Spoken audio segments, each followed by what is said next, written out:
नमस्कार, मैं शाश्वता वालिगा आप सभी को अपने चैनल में हार्दिक स्वागत करती हूँ। मानव समाज में विवाह का चलन वो 3 कारण के लिए होता है।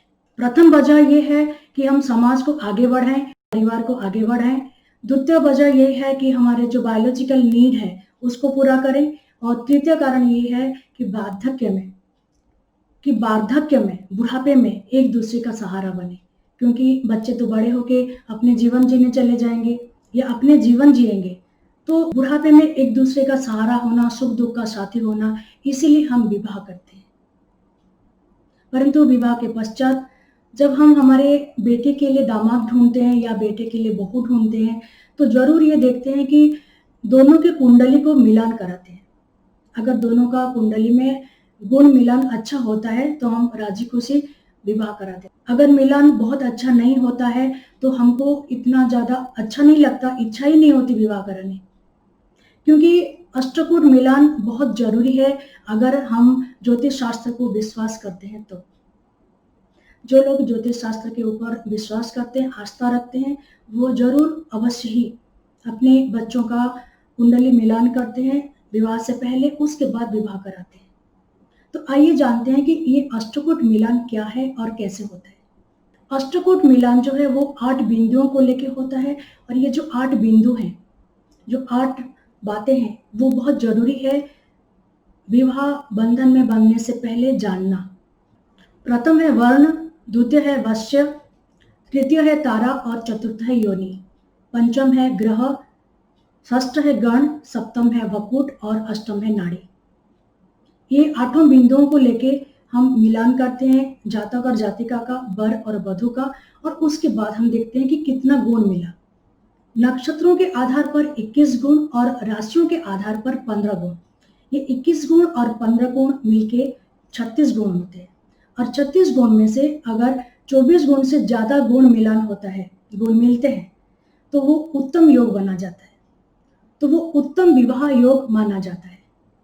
अगर 24 गुण से कम है, दोनों के कुंडली मिलान करने के बाद अगर 24 गुण से कम गुण मिलते हैं, तो उसको मध्यम विवाह योग कहा जाता है।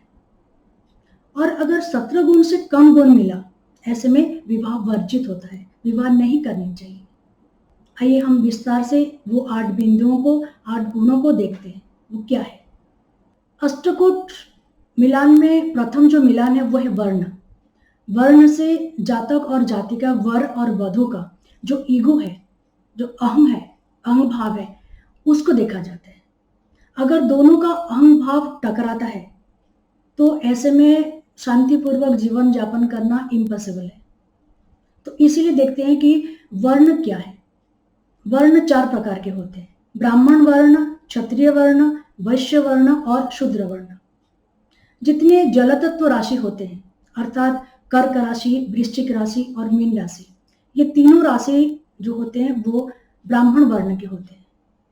जितने अग्नि तत्व राशि होते हैं, अर्थात मेष राशि, सिंह राशि, धनु राशि, ये तीनों राशि होते हैं अग्नि तत्व के, अर्थात क्षत्रिय वर्ण के। जो पृथ्वी तत्व के होते हैं राशि, अर्थात वृषभ राशि, कन्या राशि और मकर राशि, ये तीनों राशि होते हैं पृथ्वी तत्व के।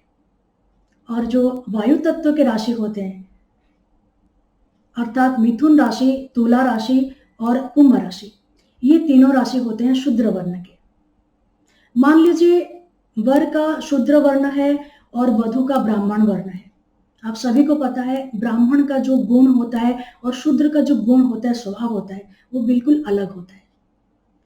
बिल्कुल अलग स्वभाव वाले 2 व्यक्ति अगर विवाह के बंधन में जीवन भर बंधते हैं, तो क्या वो अच्छी तरह से जीवन को जी पाएंगे? क्योंकि विवाह एक परमानेंट रिलेशन है, ऐसा मान के हम विवाह करते हैं। परमानेंट रिलेशन है, जब तक हम जिंदा हैं तब तक हम उस संपर्क को निभाएंगे। तभी हम ये देखते हैं, ये देखना जरूरी है कि आपस के दोनों के स्वभाव, प्रकृति एक जैसा है या नहीं। इसलिए वर्ण का विचार करना बहुत ही जरूरी है। वर्ण को 1 अंक मिला है। उसके बाद आता है वश्य। कौन किसका वश्यता स्वीकार करता है। आप देखे होंगे किसके परिवार में वधू का चलता है अर्थात स्त्री का चलता है और किसी किसी परिवार में स्वामी का ही बोलबाला होता है, स्वामी का ही बातें चलता है। जबकि हमारे हिंदू समाज एक पुरुष समाज है, परंतु कभी-कभी परिवार में देखा जाता है कि माँ की बातें ज़्यादा चलती है, माँ की बातें ज़्यादा मानते हैं। कहीं-कहीं देखा जाता है कि पिताजी की बातों को ज़्यादा मानते हैं या वो जो बोल दिए, जो तय कर ली वही होता है। ये होता है वश्यता से। वश्य, कौन किसका वश्यता स्वीकार करता है? वश्य जो होते हैं 5 प्रकार के होते हैं। चतुष्पद, द्विपद, जलचर, वनचर और कीट। जो चतुष्पद राशि होते हैं, वो नॉर्मली सभी की बातें सुनते हैं, समझते हैं और बहुत मिक्सिंग नेचर के होते हैं। जो मानव होते हैं, द्विपद राशि होते हैं, वो बहुत चालाक होते हैं और अपनी स्वार्थ सिद्धि करना अच्छी तरह से आता है। जो जलचर होते हैं, वो अपने जीवन जीने के लिए जो भी कॉम्प्रोमाइज़ करना पड़ता है, वो सब कर लेते हैं। जो वनचर हैं, वो किसी की बातों को सुनते नहीं हैं और अपनी स्वच्छंदता से जीवन जीना पसंद करते हैं। जो कीट हैं, वो किसी के साथ भी अच्छी तरह से व्यवहार नहीं करते हैं, अपना स्वार्थ को ही सर्वश्रेष्ठ मानते हैं। इसलिए जब हम वश्य देखते हैं, वर और वधू के जब वश्य देखते हैं, वश्यता देखते हैं, अगर एक ही प्राणी है, एक ही टाइप के हैं, जैसे चतुष्पद है, दोनों चतुष्पद है या दोनों कीट है, आपस में जो म्यूचुअल अट्रैक्शन है, म्यूचुअल अफेक्शन है, वो बहुत अच्छा होता है। इसलिए वश्य का विचार अवश्य ही करना चाहिए। इसके बाद आता है तारा विचार। तारा विचार को 3 अंक मिला है और तारा जो होते हैं वो 9 तारा होते हैं। जन्म, संपत, विपत, खेम, प्रत्यरि, साधक और वध, मित्र, अधिमित्र। इनमें से अगर वर और वधू का विपत हो या अरि हो, प्रत्यरि हो या वध हो, इस तीनों तारा में से कोई तारा हो तो विवाह वर्जित होना चाहिए, विवाह नहीं करना चाहिए। क्योंकि अगर प्रत्यरि होता है तो आगे चल के उनके जीवन बहुत प्रॉब्लमसम हो जाता है। अगर अरि में आता है तो भी उनको तकलीफें बहुत सारा झेलना पड़ता है और अगर वध होता है तो हो सकता है उनका रिलेशन बहुत लंबा ना चले। इसलिए तारा विचार अवश्य करना चाहिए। तारा विचार से दोनों के हेल्थ कैसा रहेगा ये देखा जाता है। अगर वर का हमेशा तबीयत खराब रहे, स्वास्थ्य हानि हो या हमेशा हेल्थ प्रॉब्लम है तो वो तकलीफदायक है। अगर वधू का हमेशा बीमार रहे, अगर वधू हमेशा बीमार है, कुछ ना कुछ हेल्थ प्रॉब्लम है तो भी तकलीफ है।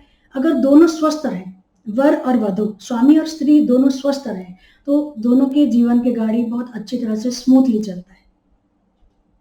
तारा के बाद आता है योनि।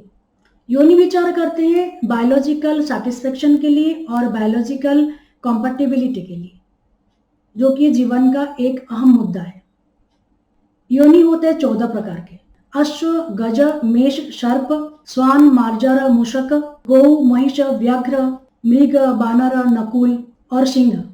27 नक्षत्रों में ये 14 योनि को बांटा गया है। अश्विनी और शतभिषा नक्षत्र जो होते हैं वो होते हैं अश्व योनि के। हस्ता और स्वाति नक्षत्र होते हैं महिष योनि के। भरणी और रेवती नक्षत्र होते हैं गज योनि के। कृतिका और पुष्य नक्षत्र होते हैं मेष योनि के। पूर्वाषाढ़ा और श्रवण नक्षत्र होते हैं बानर योनि के। उत्तराषाढ़ नक्षत्र होता है नकुल योनि के। रोहिणी और मृगशिरा नक्षत्र होते हैं सर्प योनि के। अनुराधा और ज्येष्ठ नक्षत्र होते हैं मृग योनि के। आद्रा नक्षत्र और मूल नक्षत्र ये होते हैं श्वान योनि के। पुनर्वसु और अश्लेषा नक्षत्र होते हैं मार्जार योनि के। माघा नक्षत्र और पूर्व फाल्गुनी नक्षत्र होते हैं मूषक योनि के। चित्रा नक्षत्र और विशाख नक्षत्र होते हैं व्याघ्र योनि के। उत्तर फाल्गुनी और उत्तर भाद्रपद नक्षत्र होते हैं गौ योनि के और धनिष्ठा और पूर्व भाद्रपद नक्षत्र होते हैं सिंह योनि के। योनि में शत्रुता और मित्रता दोनों देखा जाता है। अगर दो योनि में अगर शत्रुता है, ऐसे में अगर हमने विवाह करवाते हैं तो वैवाहिक जीवन कभी भी सुखमय नहीं हो पाता है। अगर दोनों योनि में मित्रता है, दोनों का वैवाहिक जीवन बहुत सुखी होता है और बायोलॉजिकल नीड पूरा होता है।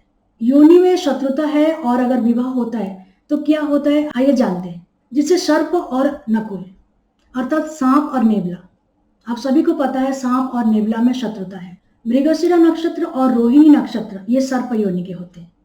सर्प योनि के जो व्यक्ति होते हैं वो बहुत स्वार्थी होते हैं, क्रोधी होते हैं, कृतज्ञ होते हैं, पाखंडी होते हैं।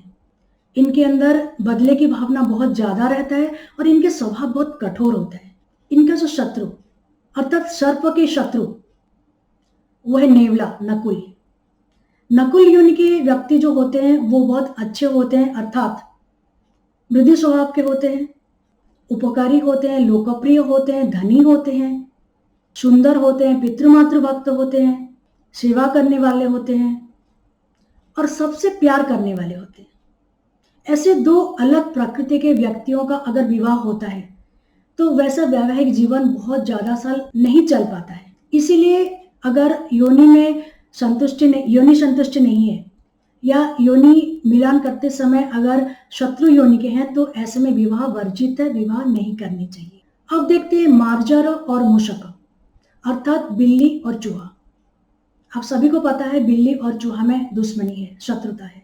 पुनर्वसु और अश्लेषा नक्षत्र जो है वो मार्जर योनि के हैं।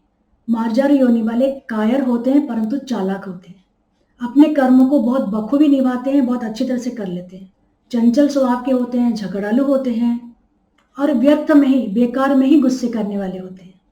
मघा और पूर्व फाल्गुनी जो नक्षत्र होते हैं उनका योनि होता है मूषक अर्थात चूहा। ये बुद्धिमान होते हैं, धनी होते हैं, एनर्जेटिक होते हैं, शत्रुहंता होते हैं, धूर्त होते हैं और स्फूर्तिले होते हैं। ये अलग अलग प्रकृति के दो व्यक्तियों को अगर विवाह के बंधन में बांधा जाए तो उनका वैवाहिक जीवन बहुत ज्यादा साल तक अच्छा नहीं चल सकता है, क्योंकि दोनों के प्रकृति, स्वभाव, मेंटालिटी सब कुछ अलग है। अब देखते हैं व्याघ्र और गौ अर्थात बाघ और गाय। चित्रा नक्षत्र और विशाखा नक्षत्र ये व्याघ्र योनि के होते हैं। इनको स्वच्छंदता पसंद है, स्वाधीनता पसंद है। ये किसी के भी अधीन में रहना पसंद ही नहीं करते, नहीं रह सकते। बलवान होते हैं, सर्वभक्षी होते हैं, फुर्तीले होते हैं, धोखेबाज होते हैं और स्वयं का प्रशंसा खुद ही करते हैं। भ्रमण प्रिय होते हैं, चतुर होते हैं। उत्तर फाल्गुनी और उत्तर भाद्रपद जो नक्षत्र हैं वो है गौ योनि के। ऐसे व्यक्ति शांति से रहना पसंद करते हैं, शांत प्रिय होते हैं, सुखी होते हैं, उदार होते हैं, नम्र होते हैं, सुंदर होते हैं, सज्जन होते हैं और उत्साही होते हैं। व्याघ्र योनि और गौ योनि के दो व्यक्ति को अगर विवाह के बंधन में बांधा जाए तो क्योंकि उनके स्वभाव और विचार सब कुछ अलग है, अपोजिट है, दोनों एक साथ बहुत ज्यादा साल एक साथ नहीं रह सकते, अर्थात विवाह बहुत सफल नहीं हो पाएगा। इसलिए योनि विचार अवश्य ही करनी चाहिए। ज्योतिष शास्त्र में योनि की उपयोगिता को बहुत मान्यता दिया गया है, क्योंकि वो शत्रु या मित्र अपने मनोवृत्ति, विचार, स्वभाव को इंगित करता है। जो मोरल वैल्यूज है उसमें क्या डिफरेंस है वो बताता है। इसलिए योनि विचार नितांत जरूरी है।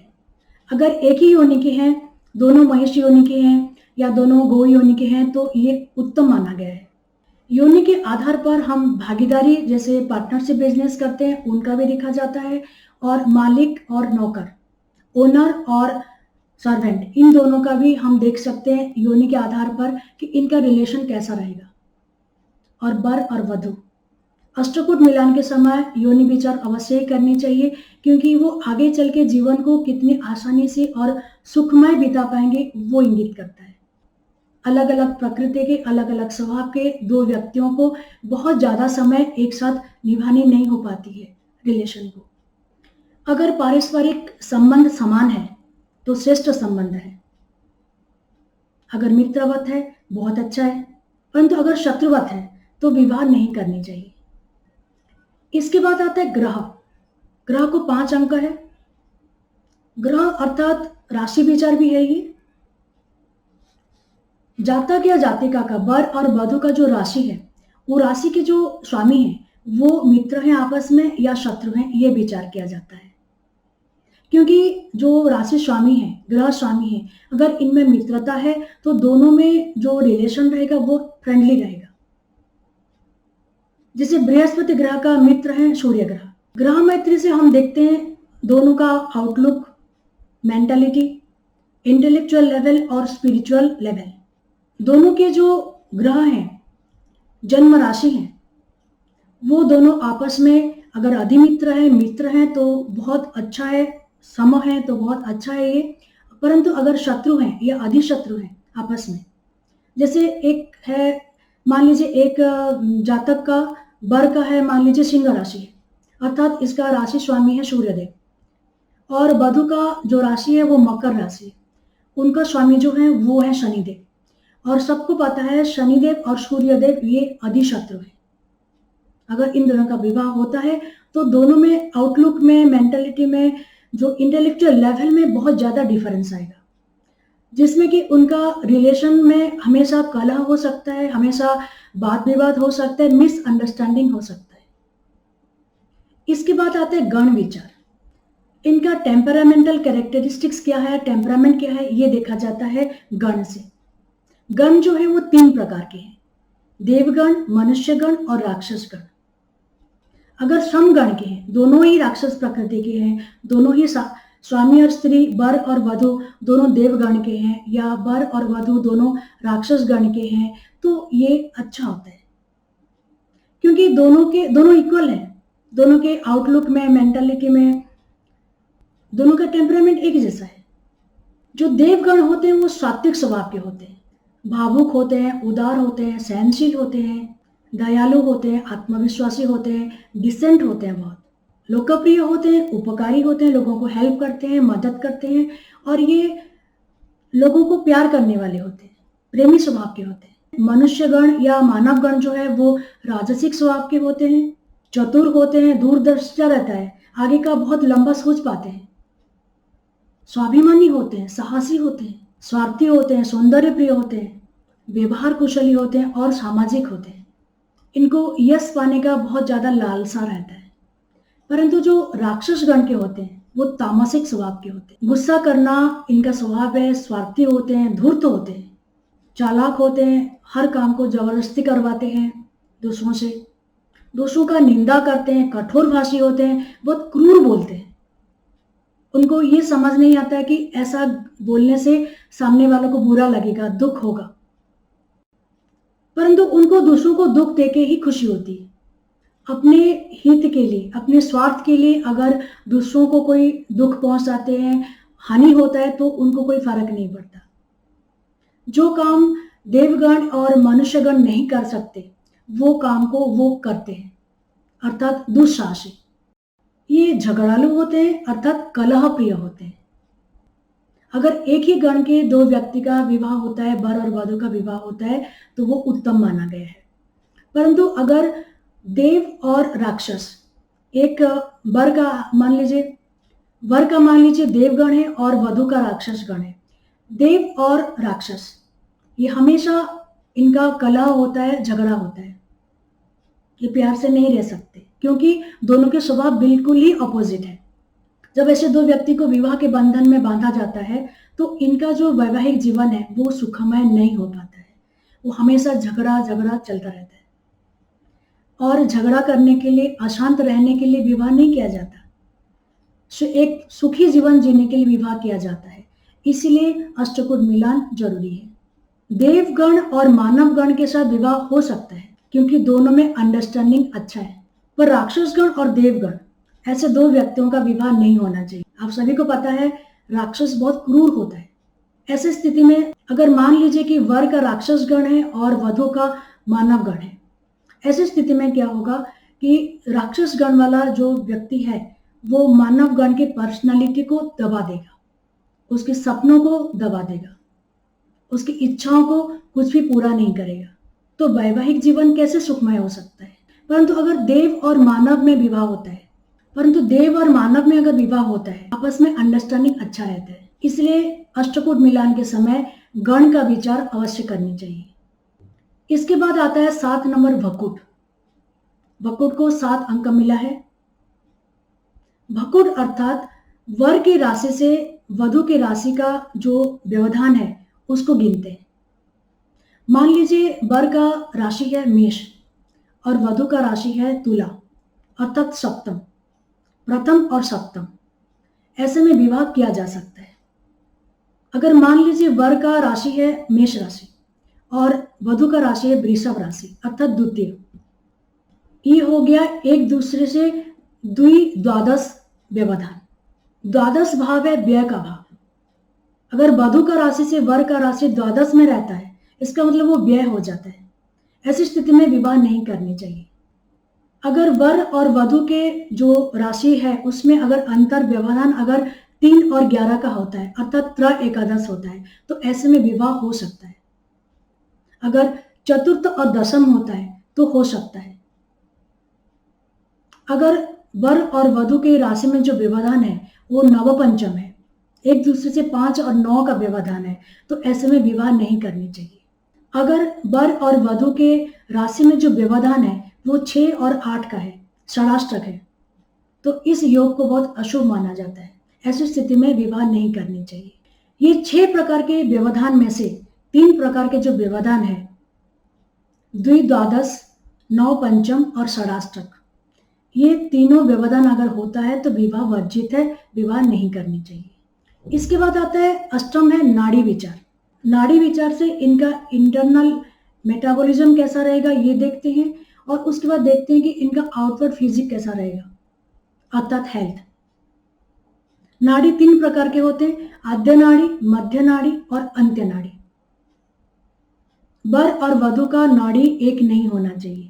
अगर दोनों का नाड़ी एक है, इसका मतलब है विवाह नहीं करनी चाहिए। वर और वधु का नाड़ी अलग अलग होनी चाहिए। अष्टकूट मिलान में 8 बिंदुओं को अवश्य देखनी चाहिए, परंतु इन 8 में से 3 बिंदु ऐसी हैं जिसको अवश्य ही विचार करनी चाहिए, उसको अनदेखा नहीं करनी चाहिए। वो है तारा, भकुट और नाड़ी। क्योंकि तारा से हम वेलबींग देखते हैं, लक देखते हैं। कई बार आप सुने होंगे ये बोला जाता है कि मेरा शादी तक सब कुछ अच्छा चलता था, शादी के बाद मेरा इतना अच्छा नहीं चला मेरा बिजनेस।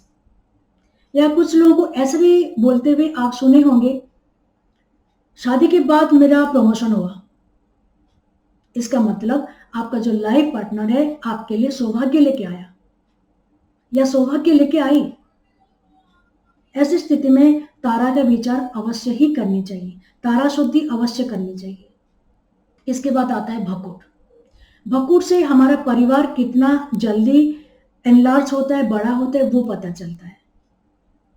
अर्थात आपका संतान उत्पत्ति क्षमता कैसा है। विवाह करते हैं हम परिवार को बढ़ाने के लिए। संतान उत्पत्ति में अगर नहीं हो तो एक्चुअली वो टेंशन वाली बात हो जाती है, और अगर बच्चा ना हो, संतान उत्पत्ति ना हो, तो भी वो दुख के विषय है। भकुट का विचार अवश्य करनी चाहिए। इसके बाद आता है नाड़ी। नाड़ी से हम देखते हैं कि हस्बैंड और वाइफ दोनों के जो लाइफ स्पान है, कितने साल अल्पायु, मध्यायु, दीर्घायु, ये देखा जाता है। इनका आयु कैसा है। जब हम अपने बेटी के लिए दामाद ढूंढते हैं या बेटा के लिए बहू ढूंढते हैं, हम अवश्य देखते हैं कि इनके जो लाइफ पार्टनर आने वाली है या आने वाला है उसका आयु लंबा हो, ताकि अपने बच्चे बहुत सालों तक अच्छी तरह से वैवाहिक जीवन को निभाए। अष्टकूट मिलान के ये जो 8 विधाएं हैं, 8 बिंदु हैं, ये बहुत इंपॉर्टेंट है, परंतु इसको अनदेखा नहीं करनी चाहिए अगर आपको ज्योतिष शास्त्र में विश्वास है तो। इसके साथ ही मैं विराम लेती हूँ। आप सब खुश रहिए, स्वस्थ रहिए। नमस्कार। आपको अगर ये वीडियो अच्छा लगा तो प्लीज़ लाइक करिए, कमेंट करिए और शेयर करिए। और हाँ, सब्सक्राइब करना मत भूलिएगा। धन्यवाद।